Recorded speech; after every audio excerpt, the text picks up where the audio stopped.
YCP అధినేత జగన్మోహన్ రెడ్డికి వైఎస్ఆర్సీపీ నేతలు కొంతమంది భారీ ఝలకిచ్చారని, ఆ నేతలు జగన్మోహన్ రెడ్డికి ఒక లేఖను సంధించారని, ఆ లేఖలో పార్టీ తరపున పోరాడేందుకు తమకి కొంత సమయం కావాలని, అప్పుడే బయటకు వచ్చి పోరాడేటువంటి పరిస్థితి లేదు అంటూ ఆ లేఖలో స్పష్టంగా కరాఖండిగా వారు తేల్చి చెప్పారు అనేటువంటి విషయాన్ని ఇప్పుడు సోషల్ మీడియాలో కొంతమంది సర్క్యులేట్ చేస్తున్నటువంటి నేపథ్యంలో అసలు వైఎస్ఆర్సీపీలో అంతర్గతంగా ఏం జరుగుతుంది అనేది మనం విశ్లేషణ చేసుకుందాం. ప్రస్తుతం మనతో పాటు ఉన్నారు తెలుగుదేశం పార్టీ రాష్ట్ర అధికార ప్రతినిధి సూర్యదేవర లత గారు. లత గారితో మాట్లాడుతాం. లత గారు నమస్తే అండి. నమస్తే.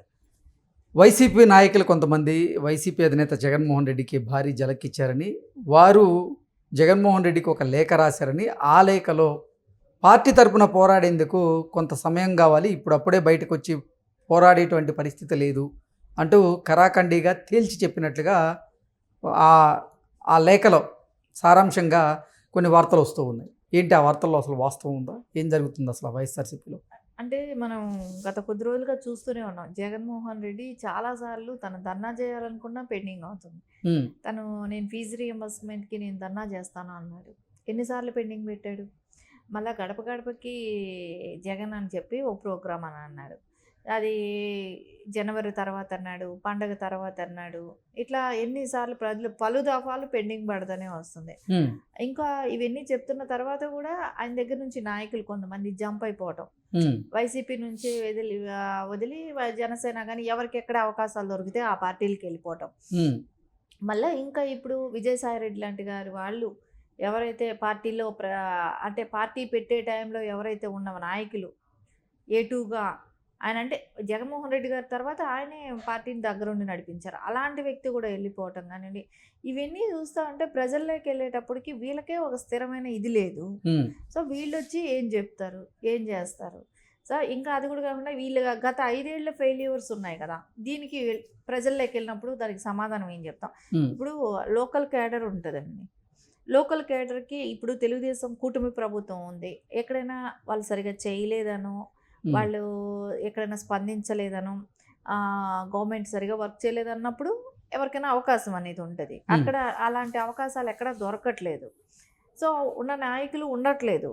సరే, ఇప్పుడు ప్రజల దగ్గరికి వెళ్ళి ఏం చెప్పుకుంటాం? ఇప్పుడు వాళ్ళకి చెప్పుకోవడానికి ఏదో ఒకటి ఉండాలి. సార్, నేను నాయకుడు వచ్చేస్తున్నాడు కాబట్టి మేము ప్రజల్లోకి వచ్చేస్తామంటానికి కుదరదు కదా. సో అది వాళ్ళకి అర్థమవుతుంది. ఇప్పుడు కూటమి ప్రభుత్వం వచ్చిన తర్వాత ఎక్కడ ప్రజా వ్యతిరేకత లేదు.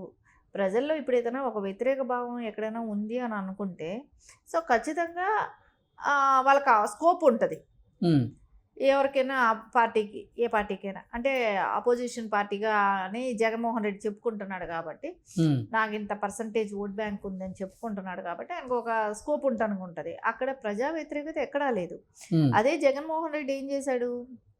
ఆయన 5 సంవత్సరాలు అధికారం వస్తే ఇంకా నేనే రాజుని అన్న లెవెల్లో ప్రజా దర్బార్ని కూలగొట్టినప్పుడు ప్రజా ఆగ్రహం తెలిసింది.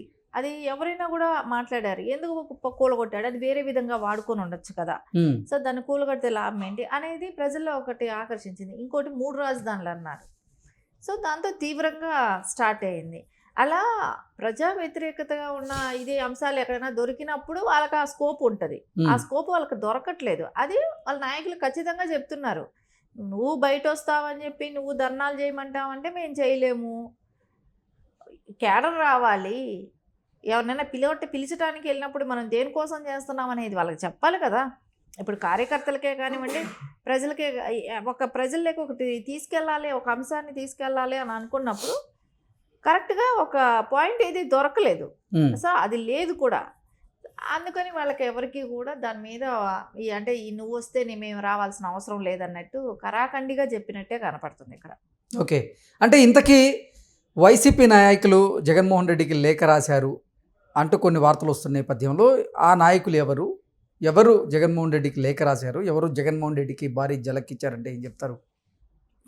అంటే ఇక్కడ గుంటూరుకు సంబంధించిన నాయకులే కానివ్వండి, గోదావరి జిల్లాకి సంబంధించిన కొంతమంది నాయకులు, వాళ్ళకందరికీ ఏంటంటే ఇక్కడ వ్యతిరేకత ఉంది అనేది చెప్తున్నారంట.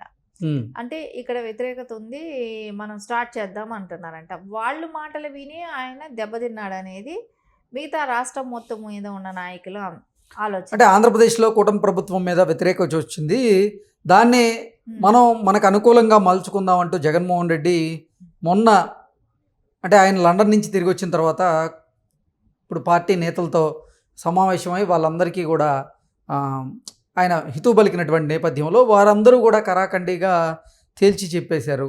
అంటే మా ప్రాంతాల్లో మేము ఇప్పుడే బయటకు వచ్చి పార్టీ తరపున పోరాడే పరిస్థితి లేదు, మాకు కొంత సమయం కావాలి అని అడిగినట్లుగా కూడా తెలుస్తూ ఉంది. ఇంతకీ అంటే తూర్పుగోదావరి, పశ్చిమ గోదావరి, కృష్ణా, గుంటూరు ఈ ప్రాంతాల్లో నేతలే ఇలా భయపడుతున్నారా, లేదంటే అసలు ఓవరాల్గా ఆంధ్రప్రదేశ్ రాష్ట్రంలో ఉన్నటువంటి అన్ని జిల్లాలకు సంబంధించినటువంటి వైసీపీ నాయకులు కూడా బయటకు వచ్చి వారు పార్టీ తరపున పోరాడేందుకు భయపడుతున్నారా అంటే ఏం చెప్తారు? ఆయన లండన్ వెళ్ళి వచ్చిన తర్వాత నియోజకవర్గాల వారీగా సమీక్ష పెట్టాడా, లేకుంటే పార్లమెంట్ జిల్లాల వారీగా రప్పించుకొని సమీక్ష పెట్టాడా తెలియదు. కానీ సరే, ఆయనకి చెప్పిన వాళ్ళు రాంగ్ ఫీడింగ్ ఇచ్చారనేది మిగతా వాళ్ళ వాదన.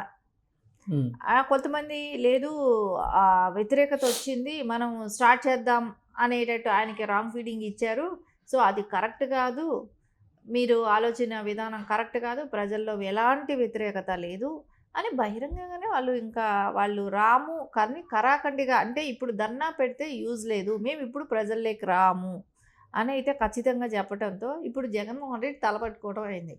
ఏం చేయాలి, ప్రజల్లోకి ఈ 5 ఏళ్ళు కూడా ఎలా వెళ్ళగలగాలి.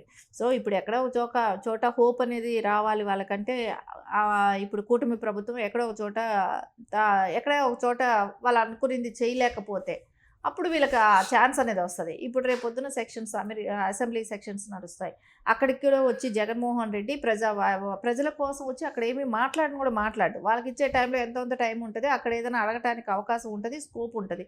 అక్కడ కూడా వచ్చి మాట్లాడినప్పుడు నువ్వు ప్రజల్లో వెళ్ళి ఏం మాట్లాడతావు? నీకు ఇచ్చిన అవకాశాన్ని నువ్వు ఒక ఎమ్మెల్యేగా నువ్వు పాటించాల్సిన పద్ధతులు ఏమైనా ఉంటే అవి ఖచ్చితంగా నువ్వు ప్రజా సమస్యల మీద నువ్వు ఒకటి వాయిస్ ఇవ్వాల్సిన అవసరం ఉంది. అసెంబ్లీకే రాని వ్యక్తి నువ్వు ప్రజల్లోకి వెళ్ళి పోరాడతాను, నేను గడప గడపకి జగన్ వస్తాను, మీ ఇంటికి వస్తాను, మీ ఇంట్లో టీ నీళ్ళు తాగుతాను, మీ గడప గడపకి తిరుగుతానంటే ఎవడని నమ్ముతాడు? నీకు వచ్చిన అవకాశాన్ని నువ్వు అడగాల్సిన ప్లేస్లో నువ్వు అడగలేకపోతున్నావు. నీ సొంతం దానికి వెళ్ళి కక్షపూరిత రాజకీయ, ఇప్పుడు నువ్వు ఢిల్లీ వెళ్ళినప్పుడైనా సరే అక్కడ మనం చూసాం, ఆయన ఓన్లీ రెడ్ బుక్ గురించి మాట్లాడతాడే కానీ ఇంక వేరే ఏదైనా అంశం దొరికిందా అక్కడ? లేదు. అంటే ఎప్పుడు కూడా రెడ్ బుక్లో నా పేరు ఉందేమో, నా అవినీతి అంతా బయట వస్తుంది, అంతకే అదే ఆయన బాధ. ఓకే, గతంలో 5 ఏళ్ళు సీఎంగా ఉన్నప్పుడు కూడా ఆయన బాధ ఏంటి? మోదీ గారిని కలవాలన్నా వెళ్ళినా ఏంటి, ఆయన కేసుల ఆయన గురించో వెళ్ళటమే జరిగింది. కానీ రాష్ట్రానికి నిధుల కోసం అట్లా నువ్వు ఉన్న 5 ఏళ్ళు నువ్వేం చేయలేదు. ఇప్పుడేమో నువ్వు గడప గడపకి వెళ్తానంటావు, నీ వెనకాల మేము రావడానికి ఆర్థికంగా ఉండాలి, నువ్వేమీ ఖర్చు పెట్టు, నువ్వు లక్షల కోట్లు సంపాదించినా ఇక్కడ ఆర్థికంగా నష్టపోయేది మళ్ళీ ఆ నాయకులే. కాబట్టి అది కూడా వాళ్ళ కేడర్ కూడా వాళ్ళు నిలుపుకోవటానికి చాలా కష్టపడుతున్నారు. ఉన్న కార్యకర్తలే వాళ్ళు వెళ్ళిపోతున్నారు, నాయకులు వెళ్ళిపోతున్నారు, వాళ్ళ నాయకులను నిలుపుకోవడానికి వాళ్ళ కష్టంగా ఉంది. సో ఈ తరుణంలో ఈయన పెట్టి మళ్ళా మాకు ఇబ్బందులు ఎందుకని వాళ్ళు కరాఖండిగా నువ్వు పెట్టద్దు, మేము రాము, ఇప్పుడు కరెక్ట్ కాదు అని చెప్పి వాళ్ళు తేల్చి చెప్తున్నారు. ఓకే ఓకే అండి, thank you so much. Thank you.